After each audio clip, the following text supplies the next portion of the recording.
Bolivia's movement towards socialist presidential and vice presidential candidates held their final campaign rally in the city of El Alto.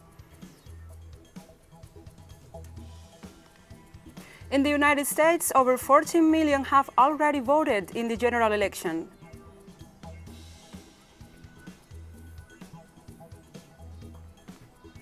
Israeli government approves to extend the construction of settlements in the occupied region of Palestine.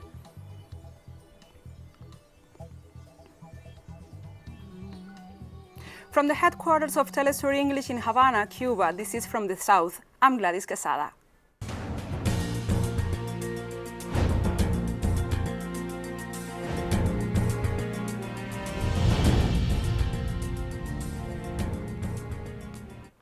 Speaking at the closing rally of his presidential campaign in the Bolivian city of El Alto, the movement towards socialism presidential candidate Luis Arce noted that the majority of the population supports his candidacy due to the social and political situation the country has experienced over the last 11 months. The Bolivian people are aware of what we are going through. There was once a time in October last year when a lot of Bolivian men and women let themselves be influenced, let themselves be carried away by stories, and today we have no democracy. 11 months have passed, and we are in a deep economic crisis. Likewise, Arce said that the movement will address the economic recovery of the country so that Bolivia can retake the social and economic indicators that enjoyed during the government of former President Evo Morales. When we took office in 2006 with Brother Evo, we also found a broken country, a country that had no future, a country that had no money or resources. And we worked day and night, long hours, risking our lives to move the country forward, and we did it. We had the best economy and social indicators in the history of the country, and today, sisters and brothers, we have the same challenge because they are going to hand over a broken country, a country without resources. We are going to work and we are going to once again take the country forward. The special representative of the UN Secretary General for Colombia and head of the United States Verification Mission has highlighted that it's imperative to put an end to the escalating violence across the country in order to secure the compliance of the 2016 peace accords. In various departments have served as a painful reminder of how innocent civilians, including young people, are falling victims to the actions of these groups. Finding ways to curb this violence is imperative to deliver on the promise of the peace agreement. To that end, it remains necessary to finalize and implement the public policy for the dismantling of illegal armed groups, criminal organizations, and their support networks. Likewise, the official supported the call of the UN Secretary General for a global ceasefire in the midst of the COVID-19 pandemic. The opportunity to also reiterate the Secretary General's call, supported by this Council, for a global ceasefire to allow for all efforts to focus on relief from the pandemic. Reduction of violence in conflict-affected areas is all the more important in the context of this public health crisis. Chilean authorities have announced that over 40,000 police officers will be deployed ahead of the first anniversary of the widespread protests that broke out in the country on October 18 in 2019. National Director of Police, Order and Security General Ricardo Yáñez made the announcement, which was later confirmed by the Interior Ministry. According to the official, the security forces will be deployed across the country and mainly in those areas where the biggest mobilizations took place last year, such as areas around metro stations. The announcement comes just 5 days before the first anniversary of the widespread demonstrations and also the social unrest that triggered the process for a constitutional referendum, which is set to take place on October 28.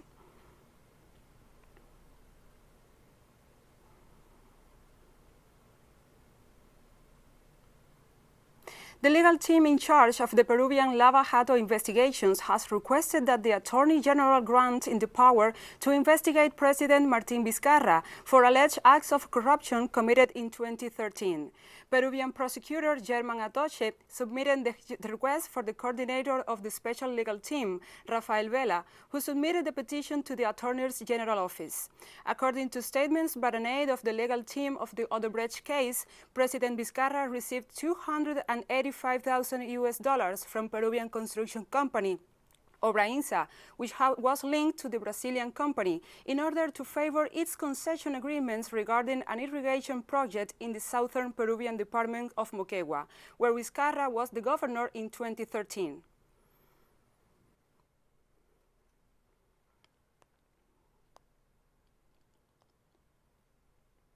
The president of Venezuela, Nicolás Maduro Moros, offered an update on the clinical trials of the COVID-19 Russian vaccine. The candidate Sputnik 5 is this Wednesday. Also, it's been across the countries conducted this study. La vacuna rusa está en Venezuela.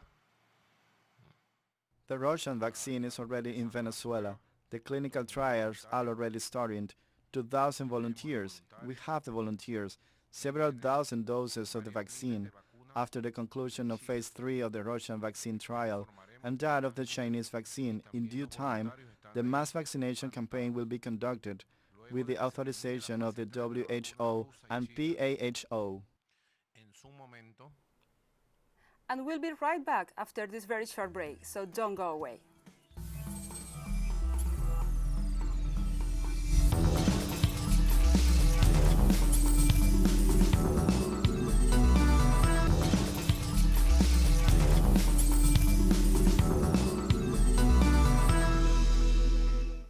Welcome back to From the South. Thousands of voters were waiting to cast their ballots all around the United States, in which around 14 million Americans already voted in the general election. Dozens of people were lining up outside a polling station in El Paso and Houston, Texas, for early in-person voting 19 days before the election. Voters in Knox and Washington counties in Tennessee began lining up early in anticipation of the polls, opening this Wednesday morning. Long lines had already formed at the Knoxville Expo Center, as well as at Princeton Art Centers in Johnson City. Early voting in the states begins today and will run until October 29.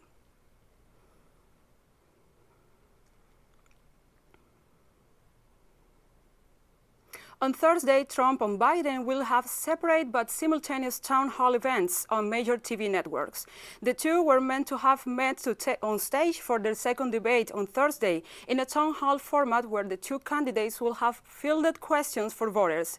The president, who will be at the Perez Art Museum in Miami for the one-hour show, was 20 days left to overturn their polling figures to win the November 3rd election and secure a second term. Biden, who had already booked his appearance last week, will be in Philadelphia for his town hall as he tries to secure his front-runner status.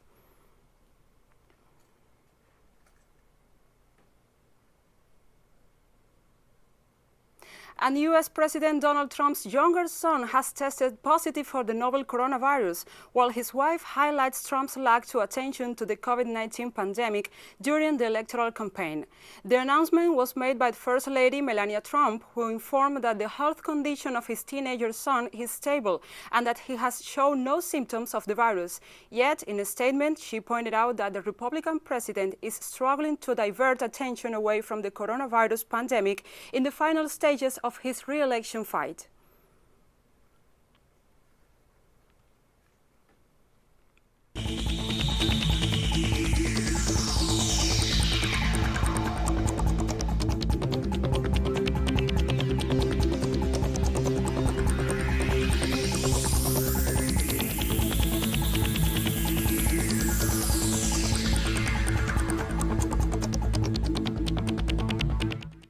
French President Emmanuel Macron announced a nighttime curfew for the Paris region and 8 other French cities starting on October 17 in order to curb a sharp increase in COVID-19 cases. The curfew will be introduced from 9 p.m. until 6 a.m. and will be in place for 4 weeks. Meanwhile, there will be no new restrictions on public transportation or travel between different regions, and people are free to go on holidays. Noting that the imposition of a national lockdown will be disproportionate, President Macron called on the population to respect health recommendations that set a maximum of 6 people at table for private gatherings, which also applies to restaurants. Meanwhile, France has experienced an average of 20,000 new COVID-19 cases a day, while the death toll has climbed to over 33,000.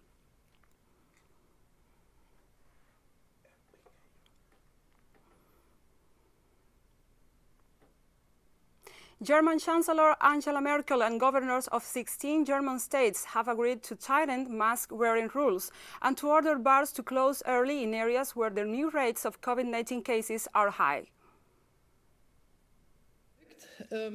I am convinced that what we do and don't do in these days and weeks that are coming will be critical to how we get through this pandemic, because we can see that the curves of the infection figures are pointing upwards, in some cases quite steeply, and that we have a very high rate of infection in some regions of Germany. The occurrence of infections has become very dynamic, and we see in our neighboring countries that very drastic measures have to be taken.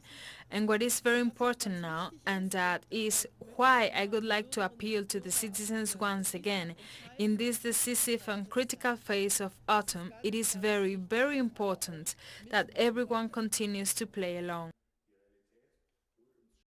On Wednesday, the Group of 20, G20, representing the world's largest economies, agreed to extend the suspension of debt repayments by an additional 6 months in order to support the most vulnerable countries in their fight against the COVID-19 pandemic. G20, as announced earlier in this press conference, have agreed to extend the debt service suspension initiative by another 6 months. And not only that, but we also agreed that we will revisit during our spring meeting in April next year whether we need to extend this again for another 6 months, depending on the economic and financial situation at that time. On Wednesday, Chinese authorities stressed that the United States should provide an explanation for its irresponsibility regarding environmental issues, as it has done great harm to the global environment. The remarks come after senior U.S. officials criticized China's environmental protection policies. Up to now, the United States has not joined the Convention of Biological Diversity, has not ratified the Kyoto Protocol, withdrawn from the Paris Agreement, and denied its binding quantified emission reduction commitments. Its refusal to ratify the Basel Convention has set up obstacles to the global management of plastic waste, and it has dumped huge amounts of waste to developing countries, which has done great harm to the local and global environment. Besides, as the only country that owns chemical weapons stock, the US has been dragging its feet in destroying these chemical weapons and resistant to fulfilling its duties, thus becoming the biggest barrier to a world free of chemical weapons. Anything the US would like to say for these doings? And we have more stories coming up after this final break, so stay with us.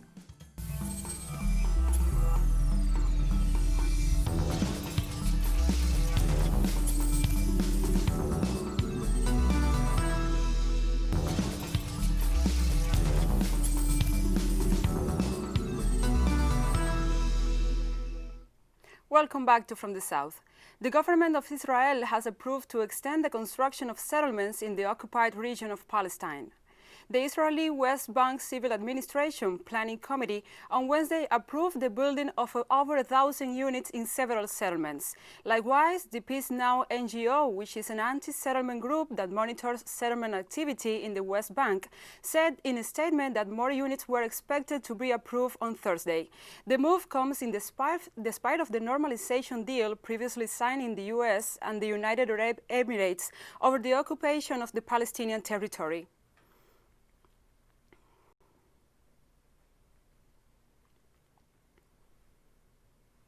Protests erupted in Israel demanding investigations over Prime Minister Benjamin Netanyahu in a scandal surrounding a $2 billion submarine deal with Germany.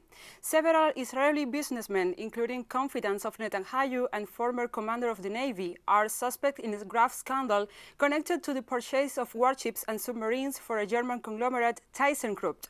On Wednesday, Assas Ben-Arid, a former top defense ministry official, said that a key suspect in the case invoked Netanyahu's name while lobbying for TeleSUR. The case of alleged corruption joined the claims of protesters that for months have demanded the resignation of Prime Minister Netanyahu. Part of a group which are demonstrating against the crime minister that we have on top of us. and especially we are going to address the issue of the submarines that was purchased or was aimed to be purchased by this Prime Minister in a very unopen way. He hid many things out of the professional persons in the Ministry of Defense and the Chief of Staff. Must at least investigate Mr. Netanyahu. Maybe afterwards he would say, no, he's not going to indict him. Okay, but he must investigate him. And he refused at the very beginning to investigate him. But now he must, because of these new facts that appear in the Supreme Court, which will decide or discuss it tomorrow. That's it. Syria has been conducting a national polio vaccination campaign since Sunday, a very important move at a time when Washington and its European allies are intensifying their coercive measures against the Arab nation. From Damascus, our correspondent Hisham Guanus has the story.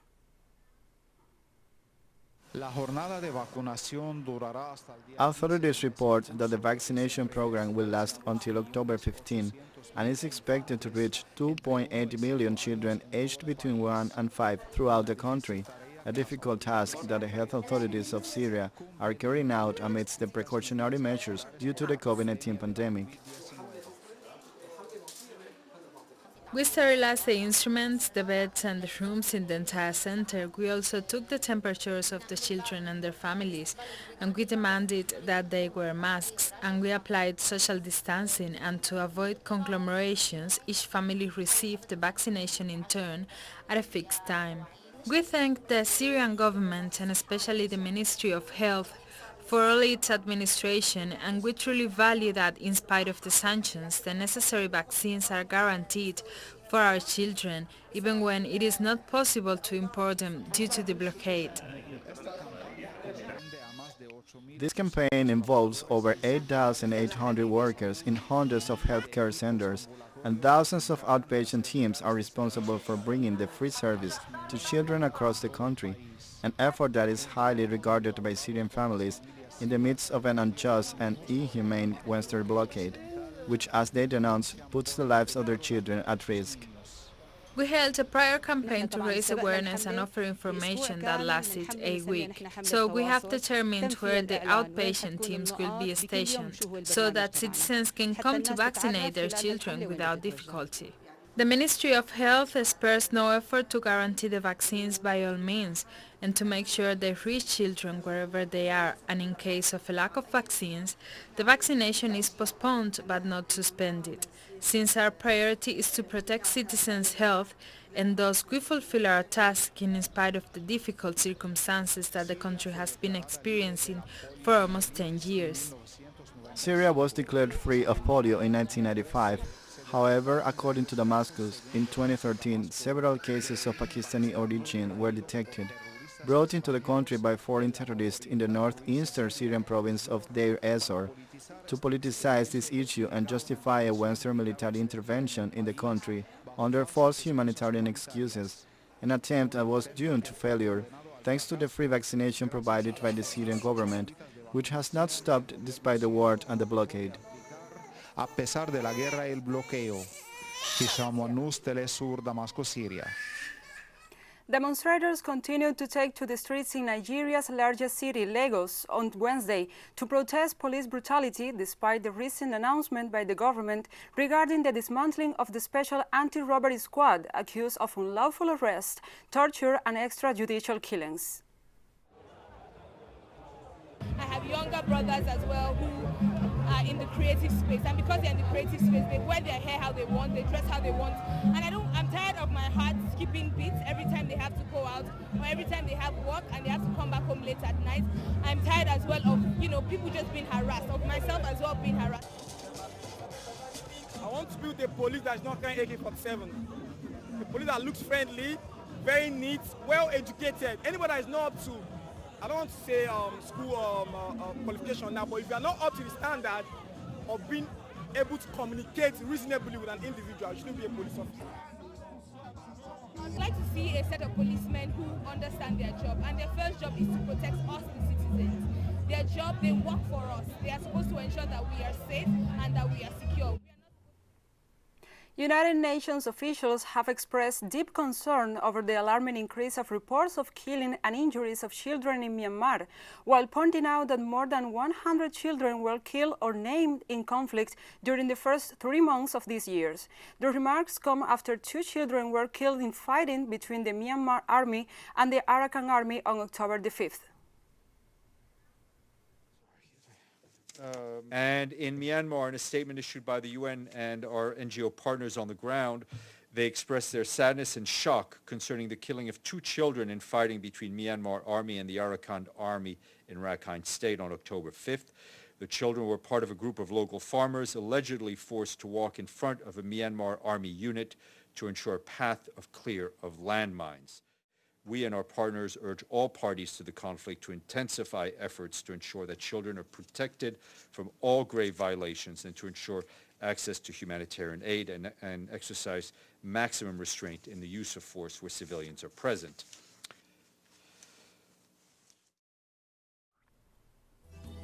And we have come to the end of this news brief, but remember, you can find this and many other stories in our website at telesurenglish.net. And also you can join us in social media, Facebook, Twitter, Instagram and Telegram. For TeleSUR English, I'm Gladys Quesada and thank you for watching.